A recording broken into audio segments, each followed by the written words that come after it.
Hey team, it's your nurse educator Amy here, and today we're going to be talking about how to obtain an accurate ICP reading and record hourly CSF output in your patient that has an EVD.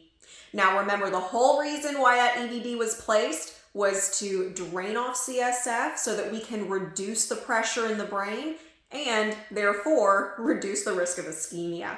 So it's going to be really important that every hour we are recording that ICP and documenting the CSF output so that we can see if the patient is improving with our interventions. So let's get started.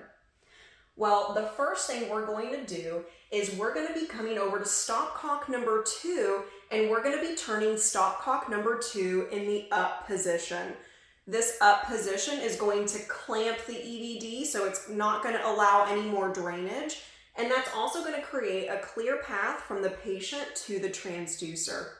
Now, whenever I turn stopcock number 2 up, I will start seeing a waveform appear on my cardiac monitor under the ICP channel, but it's going to take a couple of seconds for it to stabilize and give me that good reading. So while I'm waiting, I'm then going to come over to my Buretrol and I'm going to record the CSF output for that hour. Very similar to what we do with Foley catheters. So I'm going to record that output. I'm then going to take stopcock number 3 and I'm going to turn it to the right. This is going to allow drainage of CSF from the Buretrol into the collection bag. I'm then going to turn stopcock number 3 up, and that's going to allow the CSF to start recollecting for the next hour's output. Once I'm done with that, it's probably going to be just the right amount of time for that ICP waveform to have stabilized on my cardiac monitor, and I'm then going to record the ICP and the CPP and document it in my patient's chart. At this point, the last thing I'm going to do is turn stopcock number 2 back to its original position to drain that CSF. Typically, I would turn it either to the left or the right to ensure that there's that clear path of CSF drainage.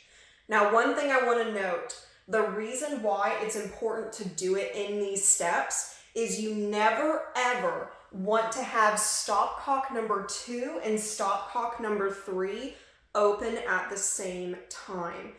If this happens, you can create a very negative pressure gradient in the brain, and you can cause rapid dumping of CSF out of the brain and into the Buretrol, into the bag. So we really want to avoid that, as that can cause ventricular collapse and a lot of really bad outcomes for your patient. So remember, follow these steps in order to prevent that from happening. Make sure and like and subscribe so that you don't miss any more of my videos, and I'll see you in the next one. Bye.